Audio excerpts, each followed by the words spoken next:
Come, Padawan. Your fall will be my ascension to the Sith. If you're a Star Wars fan, you've no doubt heard terms like Dark Jedi and Sith, and may even be able to attach these labels to certain characters of the franchise. However, these labels can be thrown around quite a bit, and it can be a bit confusing trying to discern the differences between the two. Hopefully this video will clarify any confusion you may have, and will debunk some of the incorrect information circulating around the internet regarding these two types of Force users. Before we get too deep into the differences, let's compare the similarities.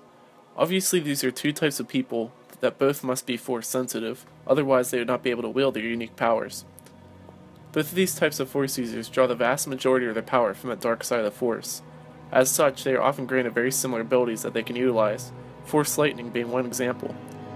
These sorts of powers are possible for both of these Force users because they are primarily driven by similar desires and emotions. These include things such as hate, ambition, lust for power, anger, and immense passion. Due to their attunement to the dark side, they often share the same boons and effects from their exposure. These include things like the classic yellow eyes and access to even more powers, similar to the ones I had mentioned earlier. Now that we've gotten the similarities out of the way, let's discern the differences. Dark Jedi usually come about in two different ways. The first and most common being that the Force user was once a member of the Jedi Order, taught to use the light side of the Force and uphold the Jedi ideals. Whether through their conscious decision to reject the light side, or through a slow but gradual degradation in their morality, they eventually fell from grace and became an agent of the dark side. The second way is that a Force user was discovered by a Dark Jedi and was taken and groomed to fit this archetype before even having been exposed to other pathways. As such, their manifestation as a Dark Jedi was chosen for them, and they never really had a choice. Those who fall under the title of the Sith, such as Anakin Skywalker, have much more specific requirements.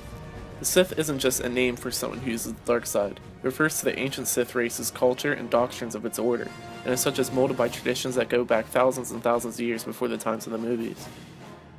In the times of the Old Republic, and even before, many people were born under the ancient Sith Empire, and as such were trained to live that sort of lifestyle.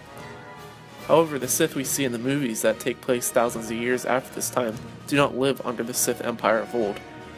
However, they still become a Sith by surrendering themselves to a Sith Lord or Sith Holocron's teachings, and consequently identify with the culture, the code, and the goals associated with the ancient order.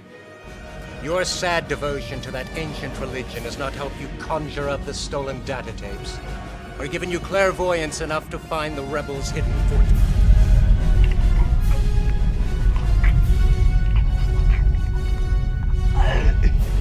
I find your lack of faith disturbing. When Anakin Skywalker fell from the dark side, he surrendered himself to the teachings of Darth Sidious, a Sith Lord.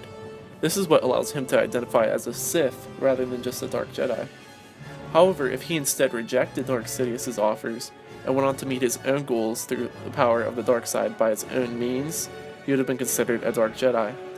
Qui-Gon Jinn's fallen apprentice, Xanatos, was one who fell to the dark side and pursued his own desires without ever coming into contact with any Sith influence, and as such would be considered a Dark Jedi.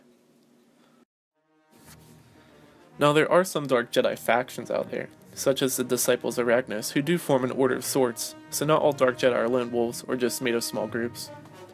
Disciples of Ragnos were a large group of Dark Jedi who worshipped an ancient Sith Lord, sought to resurrect him in order to take over the galaxy and then ascend into true Sith Lords themselves.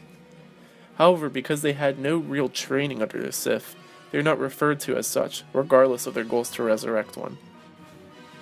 So in conclusion, the Sith identify and train under the ancient culture and code of the ancient Sith race, whereas Dark Jedi do not, and are simply users of the dark side. I hope this was coherent enough to give a good explanation, and that anyone who was confused before will have an easier time identifying the differences. Soon I'll be making a video explaining where the new upcoming villain, Kylo Ren, fits in, so subscribe to stay tuned on that future video. Thanks for watching, and may the Force be with you.